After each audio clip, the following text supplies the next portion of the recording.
بسم الله الرحمن الرحیم. بزرگان جهان،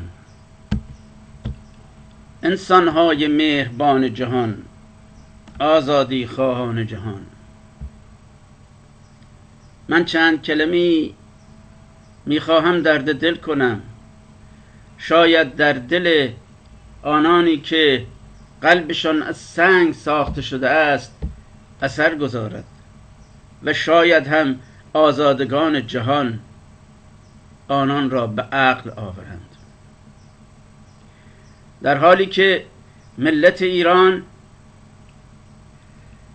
با مظلومیت و فداکاری در برابر تحریم‌های ظالمانه و تهدیدهای مستمر از سوی قدرت‌های جهان ایستاده اند، تاریخ ما شاهد حملات بیرحمانه ای بوده است که از سوی آمریکا و اسرائیل به کشورهای مختلف جهان صورت گرفته است.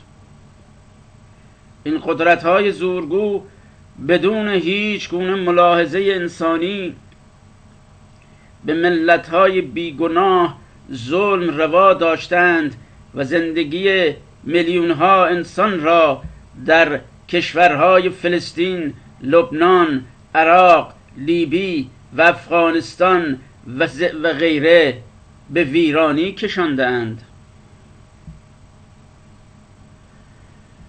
آیا این واقعا ممکن است که آمریکا و اسرائیل که خود منشأ اصلی بسیاری از جنگ‌ها و بحران‌ها در جهان هستند همچنان مدعی صلح و عدالت باشند، در حالی که ایران به هیچ کشور دیگری تجاوز نکرده است و تمام اقدامات نظامیش تنها در راستای دفاع از مظلومان و حفظ تمامیت ارضی بوده؟ این دو کشور به بهانه‌های واهی کشورهای دیگر را نابود کرده اند.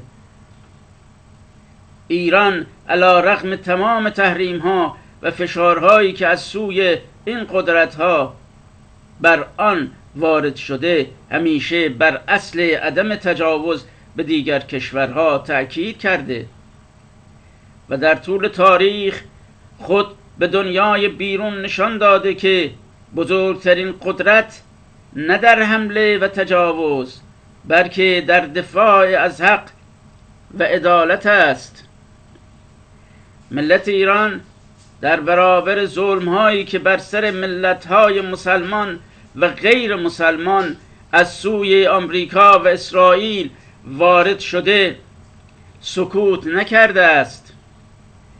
ما شاهد داغ‌هایی همچون ویرانی لبنان در جنگ 33 روزه، قتل عام مردم فلسطین، نابودی عراق در پی حمله بیرحمانه آمریکا، سقوط حکومت مردمی در لیبی و افغانستان بوده ایم. این حملات هیچ هدف انسانی و مشروعی نداشتند جز خدمت به منافع شخصی و استعماری قدرت‌های بزرگ.